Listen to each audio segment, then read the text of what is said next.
There continues to be smoke around the idea of trading Hunter Greene throughout Major League Baseball. We've got the latest on the Hunter Greene rumors on today's Locked On Reds.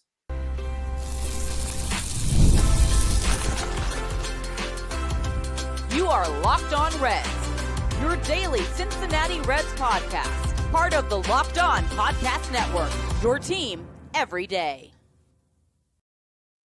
Welcome into Locked On Reds. My name is Jeff, his name is Steve, and we are lifelong Cincinnati Reds fans. We've been podcasting about this team for a combined 14 seasons, and we're glad that you're alongside us here today. Locked On Reds is part of the Locked On Podcast Network. We are your team, your Reds, every single day, and we want to thank you for helping us make Locked On the #1 sports podcast network in the country. On today's Locked On Reds, we're going to talk about the excitement that we are feeling around the fact that RedsFest tickets are on sale. We'll get into that a little bit later on. In a few minutes, we will talk about an interesting strategy about the Reds possibly looking to get Kyle Schwarber. We got more on the Kyle Schwarber rumors there in just a few. But we will begin with yet another person suggesting a possible trade package for the Reds ace in Hunter Greene. On today's podcast that is brought to you by Game Time. Download the Game Time app today, create an account, and use the promo code LOCKEDONMLB to save $20 off your first purchase. Steve, we continue to hear rumors and rumblings and grumblings about a possible Hunter Greene trade. And while it's not, Nick Krall's talked with so-and-so about this, or Nick Krall has talked with this team about this, it's other people coming out and saying this is what we would offer. And it's not just, Joe Schmo.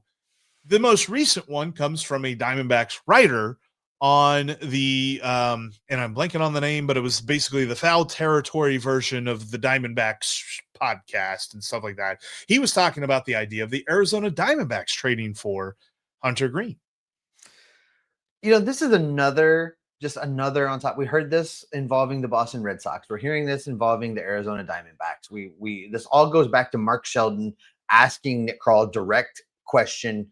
Would you entertain offers on Hunter Greene? Nick didn't say no. And we're going to talk about this a lot during the offseason because Nick Krall doesn't just come right out and say, no, I'm not trading this guy. I'm not trading that guy. He gives GM speak. He gives president of baseball operations speak where he says things like, we'll entertain the offers as they come in. We'll try and make the best version of our team we can, et cetera, et cetera, et cetera, right?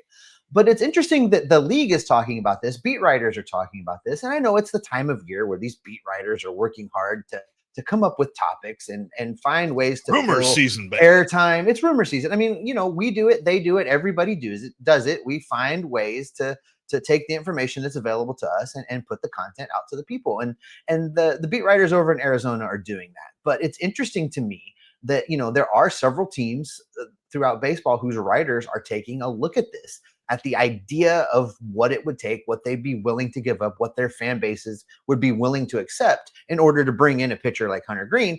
And in all of these cases, the packages have been interesting. They've been expensive, as they should be. And they've all been starting points. There's not been any kind of package proposed that made me want to be like, sign it, do it, let's get it done. I'm going to go help Hunter pack. Not seen an offer like that, but it's definitely interesting to see the gears in the minds of the baseball people around the league contemplate the idea of what if Hunter really is on the block, or at least what if the Reds could be persuaded to make a trade. I think it's like the beginning of the regular season. The beginning of the offseason is a season of hope for every team because every team can imagine what their front office will do over the next couple of months. They can imagine how their front office can make their team better before the next couple of months crush everybody's hopes, unless you're a Los Angeles Dodgers fan. And when it comes to this idea, the beat writer one of the writers for the Diamondbacks suggested that if the Diamondbacks really wanted Hunter Greene, they should call the Reds right now and offer up second baseman Ketel Marte. That would be amazing. A nice starting point for the Reds to consider some type of trade. Like you mentioned, it's another one of these things where it's just like, okay, go on, right? Like what's next? What else is coming back in this trade offer? Because Hunter Greene is an ace and he is under control through 2029. So while there are smoke, and while there are rumors surrounding the idea of this possibly happening, we understand the likelihood is small. But at the same time, there could be somebody who blinks and just offers this ridiculous offer. And Nick Krall cannot be in a position where he has already said, no, absolutely, there is nothing that I will take for Hunter Greene. That's just not going to happen. That's not realistic. So I appreciate the fact that he hasn't come out and said that. But I am intrigued a little bit by this because if you consider the addition of Ketel Marte was a all-star snub last season for the National League. Really good player, the kind of guy that you could put into the middle of your order and feel pretty good about. And he would play second base, and then that would free up and loosen up the pressure on Matt McLain to kind of figure some things out and how that could work. You could have Marte at second. You could have McLain at short. You can move Ellie to the center field. Oh, sorry, I'm not supposed to talk about moving Ellie to the outfield. I forgot. My bad. Sorry, guys. But no, like this is a nice starting point for a Hunter Greene trade. It's definitely a you have my attention, go on kind of opening salvo. I look at these offers, Jeff. I look at this stuff, and the Reds are in a very interesting position here. I would love to sit down and have a beer with Mark Sheldon and just an off the record conversation to be like, did somebody prompt you to ask the Hunter Greene question? Did you come up with that on your own? Were you doing somebody a solid just to generate buzz? Like, what was going on there? I would love to know the answer. We'll never get the answer to that question, but I would love to know the answer because it's generated a whole lot of buzz. But the Reds are in a position where even if there have been internal conversations in this Reds front office to say, we can move Hunter Greene. We have the depth. We can bring back these pieces. We can make the team better, et cetera, et cetera. They are under absolutely no pressure to do that. They are under absolutely no rush to get some kind of deal done. Now, if they're having these conversations and there's validity to Nick Krall actively doing this, it might tick Hunter off a little bit. So that could create problems. But beyond that, the Reds don't have to do anything. If there's not a knock your socks off offer made for Hunter Greene starting opening day, and the beat goes on. There's zero real risk here in entertaining the conversations. There's zero real risk in finding out what the baseline around the league is right now. And you can file that information away in your memory banks if you don't trade Hunter for a potential deadline deal later, for the next offseason when he has less team control and you're looking to maybe think about what you're going to do with him long term. It's just information gathering at this point. So I have no problem at all with the Reds at least hearing other people out. This feels like the Jonathan India trade rumors, right? Like when those first started, like they took years before Jonathan India was actually traded. And it's the same feeling here. Hunter Greene's a much better player than Jonathan India was, but the idea is there is no ticking clock here. There's no contract that's expiring. Everyone is extremely gruntled, to quote Michael Scott on today's episode. There's no disgruntled players here. And quite frankly, I think even if Hunter Greene were disgruntled, we would never know because there are few players in Major League Baseball that carry themselves as professionally as Hunter Greene does and as very balanced and stress-free as Hunter Greene does. And I don't think that would be something that we as Reds fans would even be privy to until, maybe there's some sort of Players Tribune article that comes out years after the fact and he admits that or something. But during the entire process, whatever the end of this process looks like, we would never know that from Hunter Greene's side. And so I think that'll be the interesting part out of all of this is we will never get a sense of, yes, it's about to happen. If it does happen, it'll be a bit of a surprise and it'll be a bit of a just like, bam, he's traded. And then if it doesn't happen, it won't surprise us either.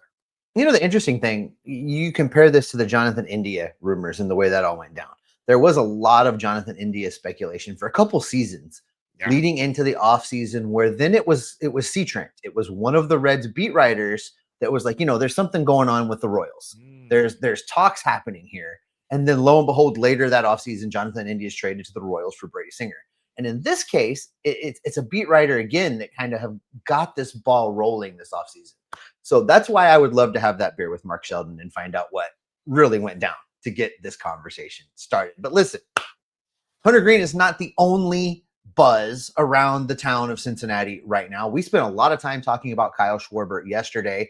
We saw you guys in the comments. Some of you came after us and completely disagree with us. Some of you had some interesting follow-up questions that we're going to address, because there are some things that the Reds could do to get Kyle Schwarber that we didn't talk about yesterday. We're going to talk about those coming up next.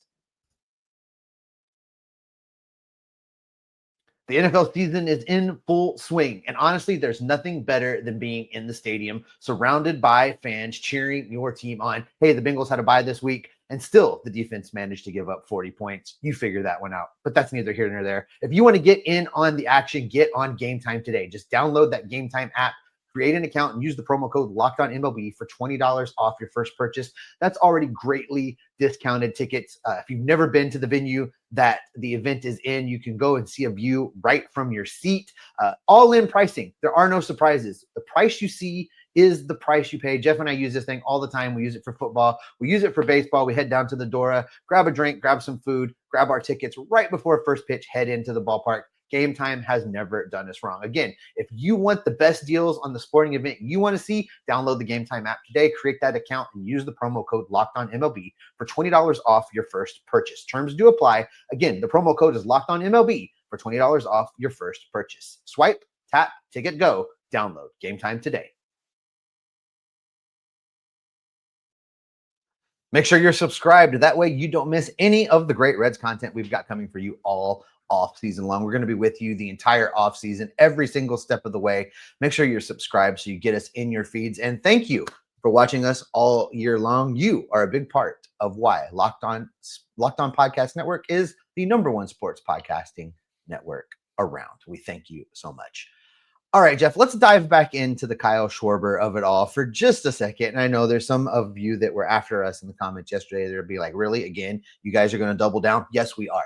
Here's why. There were some great questions in the comment section, both on the YouTube comments and some stuff on social media, on Twitter X and some of the other feeds, kind of expanding it out about how the Reds could get outside of the regular box they operate in and get this done and still be able to address other needs. Specifically, because I asked the question of you, Jeff, yesterday, if they did this, what would be left for move B? And there would have to be a move B, because Kyle Schwarber is not coming here to lose. He's going to still want to win.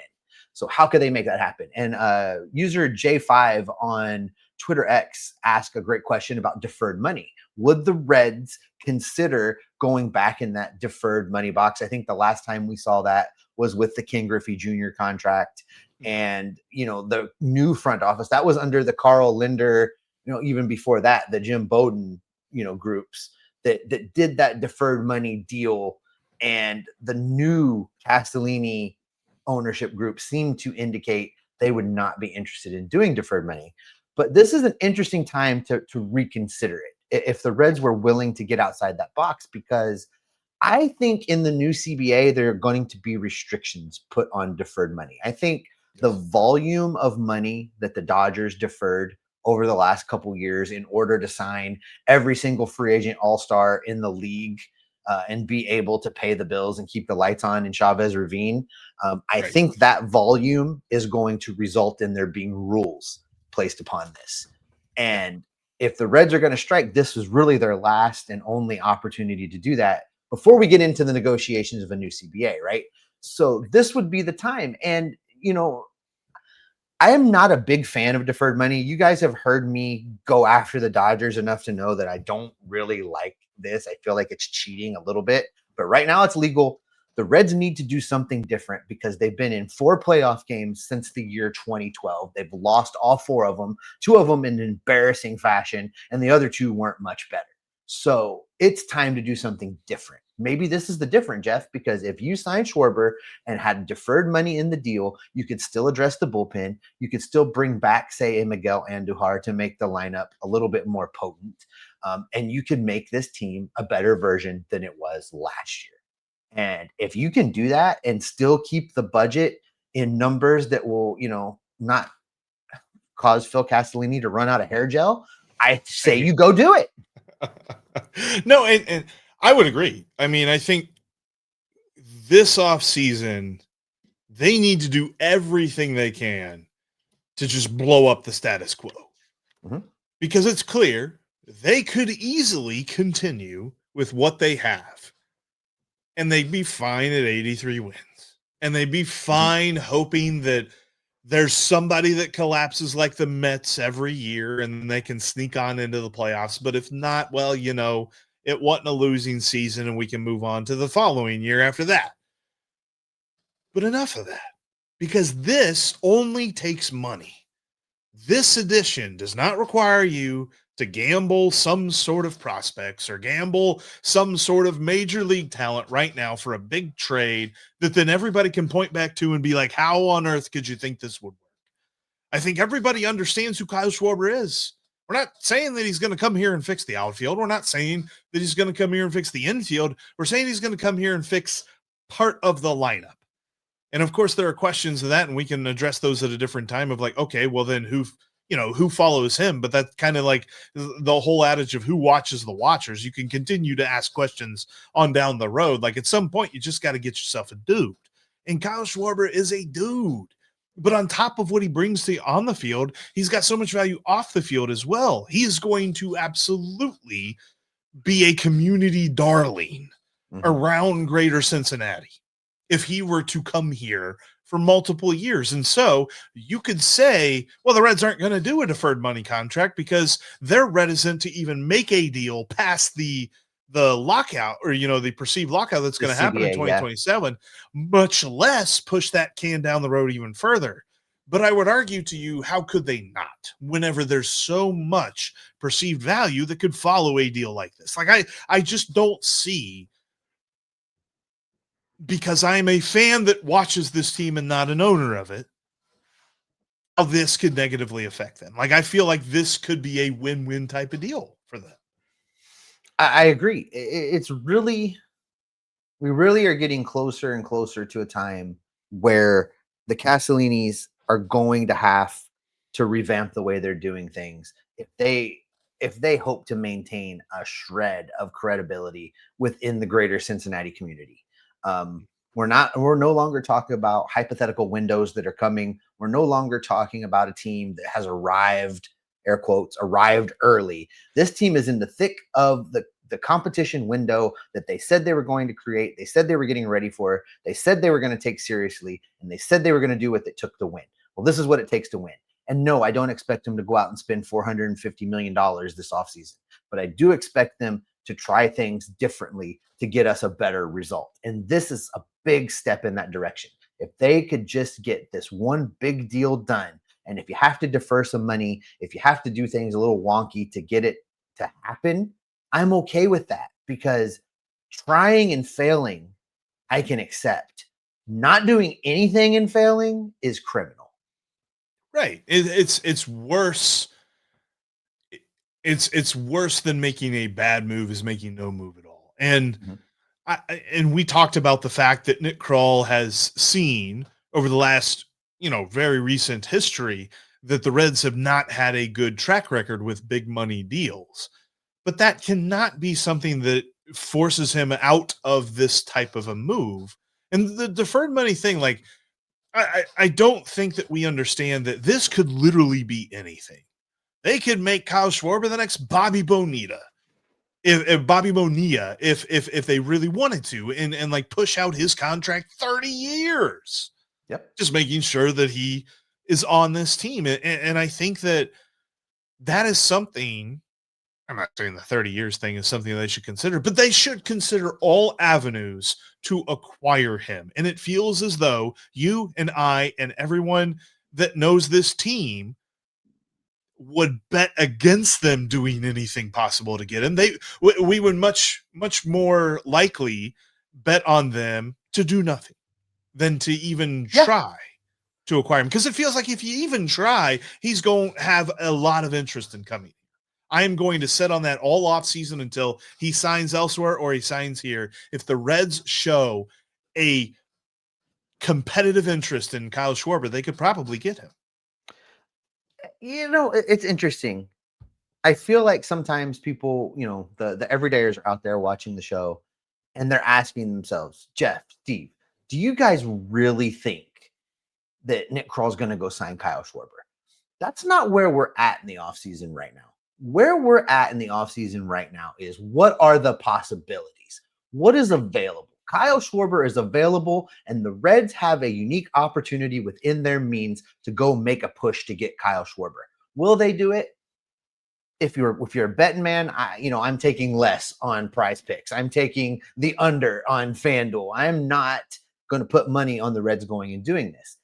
But the excuse of, oh, we're a small market team, we can't, it doesn't hold water. And I think that's what I'm trying to demonstrate. Jeff, I think that's what you're trying to demonstrate, is that there are ways that they can go out and have these conversations and actually make serious offers to a player like Kyle Schwarber and get him to Cincinnati, and they just have to operate a little bit differently than they have been, and they can get it done and still address the other needs of this team, the bullpen, the outfield, the holes that they have to fill. They can do all of those things and stay on budget, but they just have to get their feet out of the mud and start moving forward. Keeping the status quo would be a huge failure. Copy and pasting last offseason will get you the exact same result as what you get this year. Like, ideally, sure, guys take a step forward, but we've been talking about that for years and years and years. It's time to get creative. It's time to make an aggressive move. Because quite frankly, between now and January, I'd like to be talking about something like that, because you know what happens in January, Steve? RedsFest. The NBA is back, and there's no better place to get in on the action than FanDuel, the official sports betting partner of the NBA.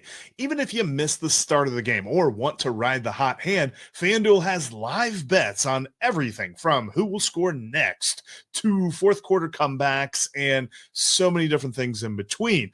I love to pick my favorite players and put together parlays, whether it be the points scored, the assists, the rebounds, all of the above. Quite frankly, if you're putting anything on Victor Wembanyama, you can pretty much pick everything with Victor Wembanyama. He's going crazy for the Spurs right now. Plus, you can even combine your live bets into a same-game parlay for a shot at a bigger payout. I mean, there's so many different ways that you can enjoy the action, even when it comes to the NFL and college football and college basketball as well. So many different ways to have fun over on FanDuel.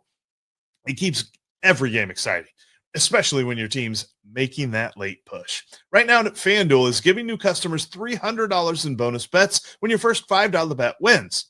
So head to FanDuel.com to sign up and play your game with FanDuel, the official sports betting partner of the NBA. If you can't watch us on YouTube, you can always listen to us on your favorite podcast app. We're free and available everywhere you get your podcast. Make sure you subscribe today. Become an everydayer everywhere, because that'd be awesome. We appreciate our everydayers out there, and everydayers know how much Steve and myself love RedsFest, because quite frankly, it's opening day and it's RedsFest for me. The days on the calendar, and I get it, RedsFest is like 2 days on the calendar, but that's how I feel in a normal year. And we didn't get that last year because Duke Energy was being renovated, and they weren't able to find a different solution and all that other stuff. But when it comes to the return of RedsFest, like, I am so pumped about this. And I'm looking forward to, we talked about this a little bit, probably a couple of months ago. I want to say that we saw the announcement a little while back, but we now have ticket pricing. We now have schedules and all of the good stuff that is happening on January 16th, Friday, January 16th, and Saturday, January 17th, the brand new Cincinnati Convention Center, not Duke Energy Convention Center, but Cincinnati Convention Center, will host its first event, RedsFest. It was like Christmas morning the other day, Jeff. I opened up the MLB Ballpark app, clicked on the ticket section, and there they were. My 2026 RedsFest Friday and my 2026 RedsFest Saturday right there in my Ballpark app. I'm so excited. I can't wait to get back out and do this. This is one of my favorite events of the year. You and I have both had a great time. It's a huge opportunity to interact with the players, interact with officials from around the team. But most importantly, it's an opportunity in the dead of winter for all of the Reds fans to interact with each other. I have had so much fun at the convention center, just talking baseball with people, whether we're waiting in a line for something or just wandering around.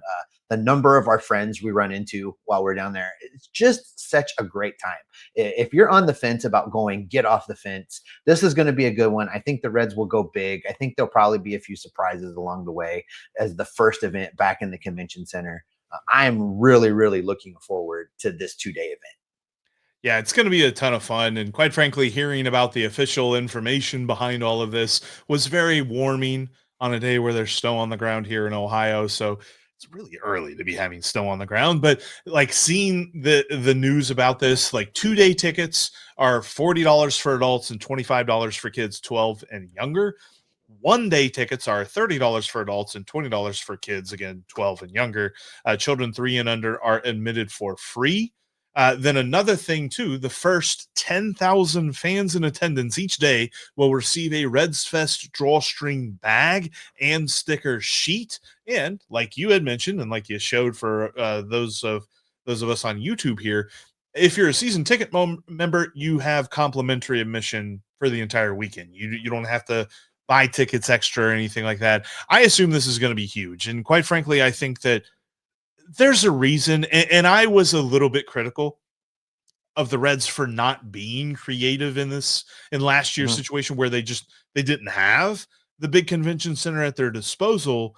And so could you come up with something else? We're going to see why they probably can't, because there's just going to be so many people there on January 16th and 17th. And I'm very pumped to be talking. By that point, we should have a resolution as to this Kyle Schwarber thing. And so you guys can come dunk on us if we're totally wrong, or at least dunk on me. I'm sure Steve won't let you dunk on him, but or come celebrate with us. And hopefully we get to meet Kyle Schwarber there at RedsFest too, if he does end up signing.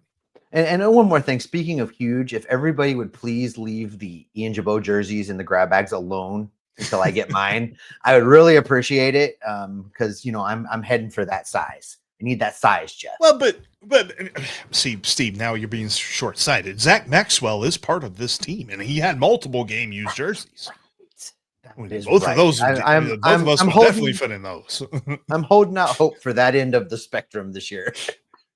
But I also think too, like there's so many random things that I've gotten to do at RedsFest, like meeting different folks and just kind of sitting around, like you said, talking Reds baseball. That's going to be the fun part about it. I've always kind of thought too that at the beginning of December, it's almost as if it's too early.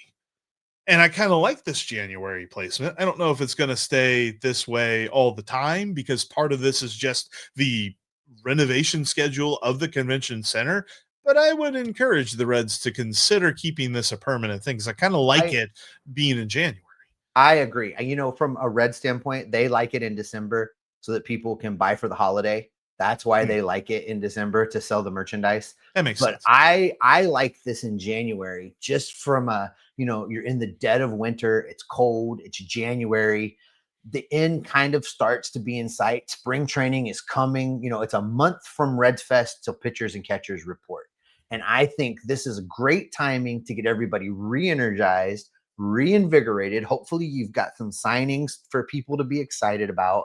Meet some of the young players that may be competing for jobs come spring training in Goodyear, and everybody has all that energy. You ride it through a couple hot stove league shows, and bam, you're off and running in Goodyear. And I'm excited already. I'm ready to go right now. Let's go to the convention center right now.